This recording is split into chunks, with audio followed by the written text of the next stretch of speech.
그리스도인은 꼭 기억해야 되는 것이 뭐냐면 지금 하나님이 우리에게 너에게 평강이 있느냐 평안해라 라고 얘기한단 말이에요. 그럼 이 세상 사람들은 평강이라는 말을 들을 때 다 똑같은 생각을 해요. 육의 평강을 찾아요. 육의 평강은 내 사는 이 선악과가 아주 풍성할 때 평강이에요. 근데 선악과를 풍성하게 해주는 거는 돈이기 때문에 이 세상 사람들은 돈이 많으면 평강이에요. 평강. 여러분들도 그거 느낄 거예요. 저도 돈이 많으면 평강이야. 걱정이 없어. 그런데 그 돈을 벌어야 되지 않습니까? 그래서 그 돈을 벌어야 되고 그 돈을 안 벌릴 때는 걱정이고 그걸 벌기 위해서 이렇게 아웅다웅 우리 저기 모세가 시험 봤다고 그랬는데 계속 시험 보잖아요. 인생이 그렇거든. 오늘 시험이면 내일 또 시험이고 내모레 시험이고 계속 그렇게 직장부터 시작해가지고 나 죽을 때까지 계속 걱정하다가 염려하다가 가는 것이다 이 말이에요. 근데 거기에서 사이에서 돈을 좀 많이 벌면 평강이지만 돈이 많이 있으면 또 돈을 잊어버릴까 또 불안한 것이 있고 또 인간이라는 게 참 독특해서 돈이 많아서 부자라 그런 걱정이 없으면 또 딴 곳에서 또 걱정이 생긴단 말이에요. 사람은 참 신기하게 걱정을 찾아다니는 동물이에요. 없어도 어떻게 그렇게 신기하게 염려거리를 찾아내는지 인간은 그런 거를 찾아내요. 근데 그런 염려거리가 있다는 걸 자신이 알기 때문에 그래서 이 혼의 평강을 찾는다 이 말이에요. 돈이 없어서 걱정하는 게 아니라 돈 문제가 나한테서 없으면 좋겠다라는 그런 평강을 찾는다는 거죠. 그래서 여러분들이 아는 것처럼 그 석가나 이런 불교에서 얘기하는 집착을 버리라고 또 마음을 비우라 그 평강을 얘기해요. 그 예수님이 우리에게 평안해라, 평강을 가져라 라는 말은 이 평강이 아니겠죠. 그러니까 하나님 아버지 제 마음에 평안을 주세요 라고 이야기를 하면서 이번에 취직 잘 되게 해주세요 라고 생각하는 건 뭔가 주소를 잘못 찾은 거죠.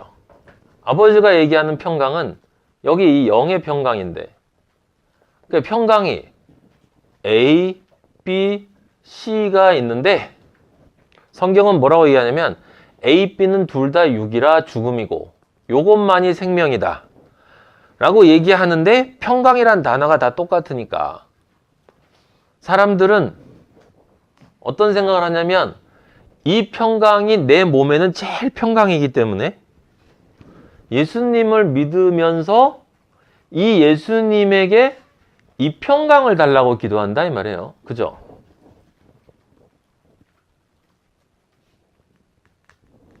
신앙이 좋다는 사람들도 이제 이 유혹에서 벗어나긴 힘들어요. 그죠? 그래서 복을 달라고 이제 웬만한 교회들은 이제 다 복이라는 단어로 그 얘기를 하지만 그래서 이게 아버지가 얘기하는 평강은 이거예요. 그죠? 분명히 이거야. 분명히 이거야. 그럼 우리가 무슨 평강을 구해야 되냐면 이 평강을 구해야 되거든. 이 평강이라는 건 자유인데 이 자유는 무관심이라고 얘기했죠. 이 무관심이라는 것은 무슨 뜻이냐면 여기에 평강이 있건 없건 육의 평강이 있건 없건 관심이 없어. 혼의 평강이 있건 없건 관심이 없어. 근데 우리 인간의 몸이라고 하는 것은 이 평강과 이 평강에만 길들어져 있기 때문에 영의 평강이라는 걸 이해하지 못한단 말이에요. 그럼 영의 평강이라는 것은 무엇이냐? 십자가 안에 들어가서 이 십자가의 은혜가 나에게 너무 감동 있게 느껴지니까 예수가 너무 좋아서 여기에 기쁨이 있을 때 다른 것에 관심이 없어지는 그 평강이거든. 그래서 아버지는 우리한테 늘 물어보시는 거예요. 진짜와 가짜를 구분할 때 네가 원하는 평강이 A니 B니 C니. 근데 이게 또 모든 게 다 세 가지가 있으니까 믿음도 육의 믿음이 있어요. 아버지가 분명히 날 잘 살게 해주실 거야. 난 자녀인데 아버지의 자녀를 아버지가 무시하시겠어? 아버지가 책임지시고 나를 잘 살게 해주시겠지. 근데 아버지가 먹이지 않는 건 아니잖아요. 그죠? 광야에서 메추라기를 안 주신 것도 아니고 만나를 안 주신 것도 아닌데 아버지는 꼭 필요한 것만 주신단 말이에요. 그 왜 필요한 것만 주실까라는 생각해 보면 조금 더 주면 이놈이 안일해질 것 같고 조금 안 주면 시험 빠질까 봐 조금 이렇게 딱 필요한 걸 주시고 처음에는 이제 애기니까 좀 이렇게 풍족하게 주다가 이제 좀 자라면 딱 맞춰주다가 성장해서 이제 조금 못 먹어도 굶을 줄 알면 조금 안 주시기도 하세요. 그러면서 이제 얘를 성장시키는 거지. 이게 우리가 아는 고난이고 환난이라고 하는 건데, 그러니까 그 평강, 이 육에 있어서의 이것으로부터 자유로워지는 이 평강을 찾아야 되는 게 우리 그리스도인인데, 그게 바로 뭐냐면 먼저 그의 나라와 의를 구하라. 그리하면 이 모든 것을 너희에게 더하시리라 라고 얘기했는데, 더하시리라는 말을 요것만 하면 나머지 거는 내가 원하는 대로 해줄 거죠? 라고 하는 풍성하게 하는, 그래서 이게 도구가 되고 요게 목적이 되니까 그걸 또 사람들이 원하니까 그걸 그런 식으로 얘기를 해주면 사람들이 기분이 좋단 말이에요. 조금만 참고 예수님 잘 믿고 기도하고 의지하고 그렇게 살면 언젠가는 꼭 채워주실 거라는 믿음을 가지세요. 그러면 채워진단 말이에요, 또.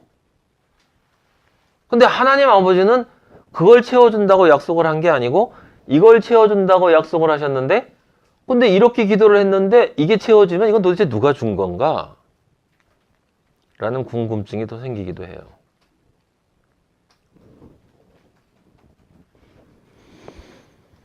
부활을 경험한 사람이 느끼는 평강이 있어요.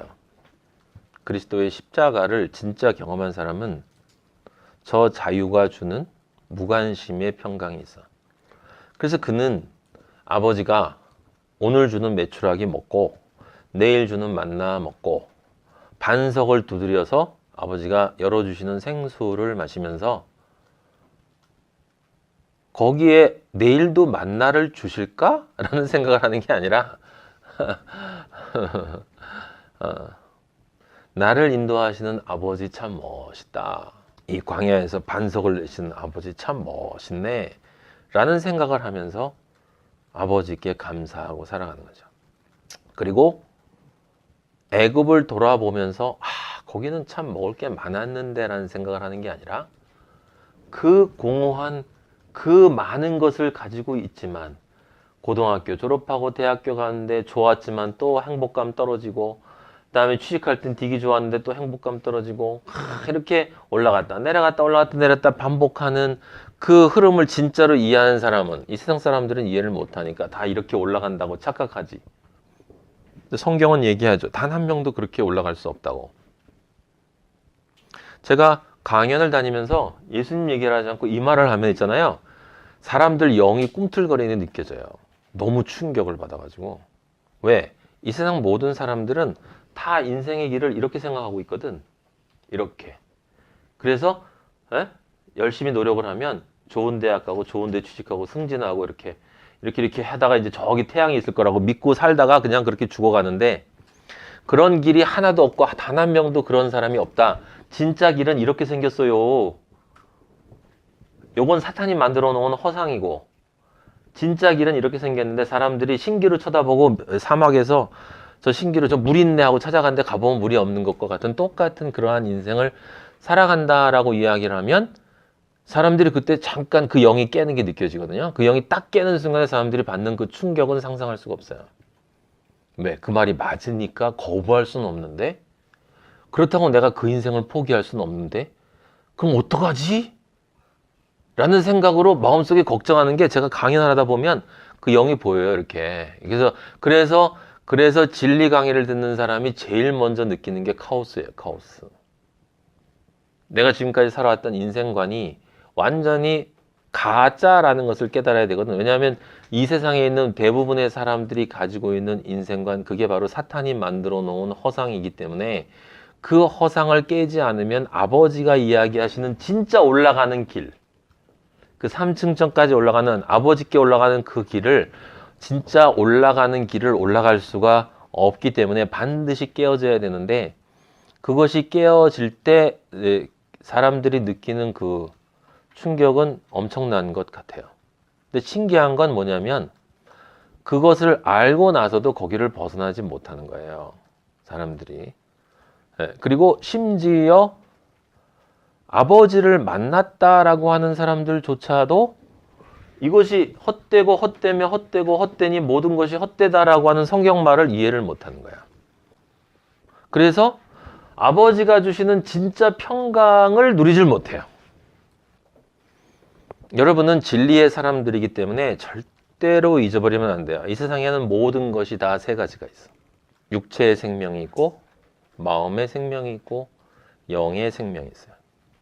육체의 행복이 있고 마음의 행복이 있고 영의 행복이 있어요. 육의 기쁨, 마음의 기쁨, 영의 기쁨. 육의 슬픔, 마음의 슬픔, 영의 나의 슬픔. 육의 분노, 이거는 누가 내 거 뺏어가면. 마음의 분노, 평안이 깨지면. 영의 분노, 하나님과 하나 되려는 나를 사탄이 공격할 때 발생하는 거룩한 분노. 그 세 가지가 늘 존재하는데 이제 세상 사람들은 몸과 마음만 있기 때문에 이 거룩함의 영역에서 오는 그 감정들은 전혀 경험을 하지 못하고 살아요. 근데 여러분들은 제 강의도 들었고 성경을 통해서 오랫동안 공부를 했는데 그거 다 아는데 근데 왜 그렇게 못 살지? 그 진짜 불가사의야. 이 영역에서 우리는 살고 있는데 이 영역에서 아버지가 주시는 것을 만족하고 살면서 여기에서 아버지를 찬양하고 있는데 왜 아버지를 찬양하면서 자꾸 이걸 구하고 그리고 그리스도 안의 평강을 왜 내 마음이 평강해지는 이것이 스트레스가 없어지는 평강을 원하냐 이 말이에요. 그게 논리가 맞지 않는데 논리가 맞지 않잖아요. 아버지는 이것은 무익하다. 육은 무익하다. 영은 살리는 것이다. 이것은 죽은 것이다. 영이 살리는 것이다. 라고 얘기하는데 그러니까 우리에겐 이 육과 혼이 뭐가 돼야 되냐면 이게 도구가 돼야 되는 거고 이게 목적이 돼야 되는 것이지. 이 평강을 위해서 이 평강이 도구가 돼야 되니까 이 도구가 이 평강을 깨우치면 이 평강을 깨우치는 이것이 혹시 평강이라 할지라도 이게 평강이 아니라는 것을 알아야 되는 거예요. 그래서 성경을 이해하는데 저것을 모르니까 이게 단어들을 다 이야기하지만 이게 헷갈린다 이런 이야기예요. 예수님이 지금 그냥 평강을 얘기하시는 게 아니죠. 제가 분명히 여러분한테 얘기했는데 예수님은 부활하시고 나서야 너희에게 평강이 있어라 라고 얘기했단 말이에요. 그건 무슨 뜻이냐면 이제 아버지가 너의 영과 나의 영이 연합할 수 있는 모든 조건을 내가 완성했어. 이제 내 부활이 이루어졌으니까 모든 것이 다 끝났으니까 이 사실을 진정 믿으면 이제 너의 몸의 평강과 마음의 평강, 스트레스에서 벗어나려는 그 마음의 평강으로부터 자유해지고 사람들은 상상할 수 없는 그리스도의 십자가에서 연합되어진 내어 맡김이 가져오는 그 엄청나고 신비스러운 그 평강을 너희는 이제 누릴 수가 있어. 그래서 28장 9절에 평안하냐 하는 거예요. 지금 이 말이 그 뜻이거든요, 여러분. 여자들이 나와서 발을 붙잡고 경배했어요. 무슨 뜻이에요? 알고 있다는 거예요. 이 평강을 이 여자들은 알고 있다는 거예요. 이 여자들이 누구예요? 마리아와 살로메. 진짜 마리아가 된 나를 내 옛자를 완전히 부인하고 이제 난 남자를 전혀 모르는 순결한 처녀인 것처럼 내 옛자를 완전히 죽이고 세례를 받아서 회개를 해서 새로운 땅으로 나온 그 여성은 십자가의 복음이 들어갈 수가 있기 때문에 그는 진리를 깨닫고 경배하는 법을 아는 거예요, 여러분. 경배하는 법을. 뭐가 경배라고요? 세족식이 경배가 아니라고. 그 형식이 경배가 아니라 발을 붙잡고 경배한다. 당신의 가장 낮은 곳이 나의 가장 높은 곳입니다. 당신의 가장 천한 자리가 내 가장 귀한 자리입니다. 왜?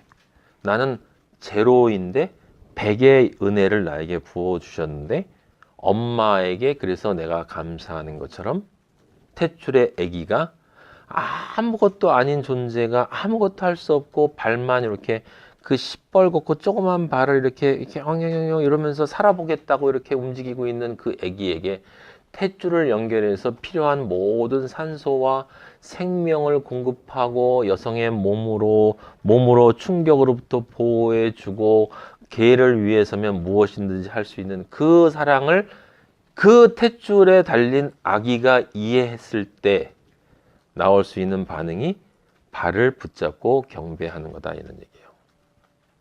아기는 물론 이해하지 못하지만 우리는 영이 이제 살아난 존재가니까 세례라는 건 다른 것이 아니라 이 육과 혼 중심의 삶을 내가 버리고 이제 영 중심의 삶을 살겠습니다 라고 결단하는 거예요.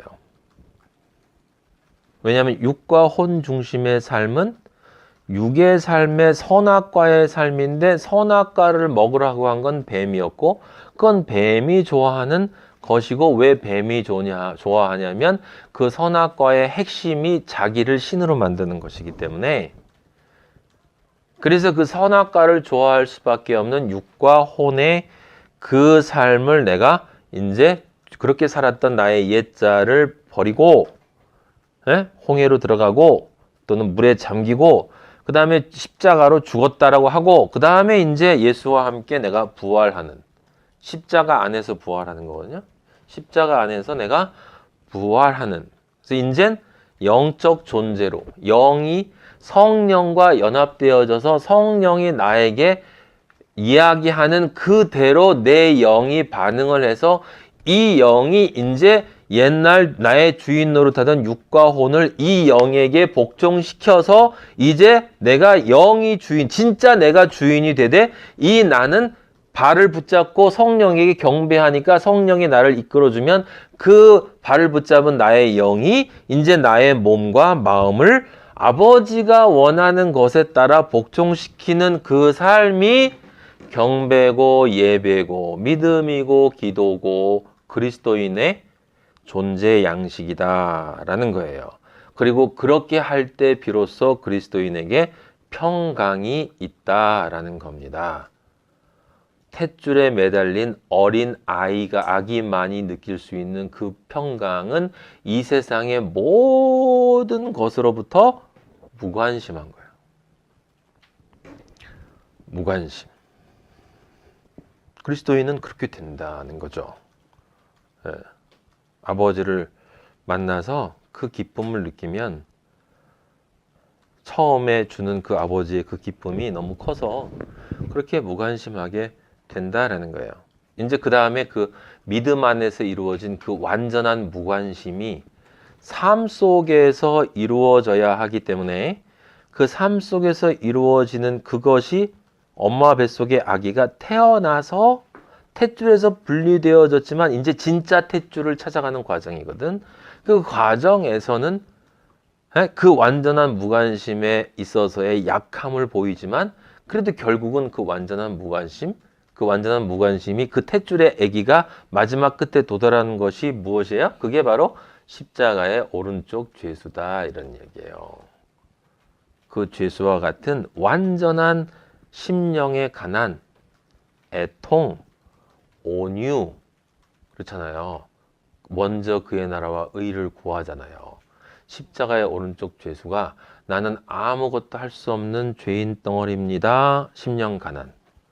나는 진짜 죄인이네요. 그런데 나는 구원받을 수가 없네요. 애통.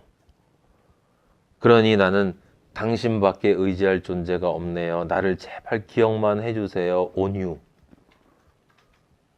정말 그렇게 해주셔야 내가 하나님의 나라 천국에 들어갈 수 있을 것 같은데 먼저 그의 나라와 의를 구하는 거야. 죽을 때 잠깐 고백하는 그 얼치기들 말고 진짜 그리스도인만이 십자가의 오른쪽 죄수가 될 수 있어요, 여러분. 하나님이 시키면 여러분 사람들이 있는 데서 빨가 벗을 수 있어요? 웃기는 얘기네. 다윗은 그렇게 했잖아. 옷을 벗는다라는 이 생물학적 개념의 이런 창피함 이런 얘기를 아니고 남들이 볼 때 진짜 창피한 존재로 여겨져도 사람들이 다 손가락 아우 저 예수 믿는데 야 웃기지. 그것도 그냥 믿는 게 아니고 좀 미쳐가지고 저 뭐야? 그치 너무 심하지. 손가락질 하는데 거기서 할렐루야 할 수 있어요?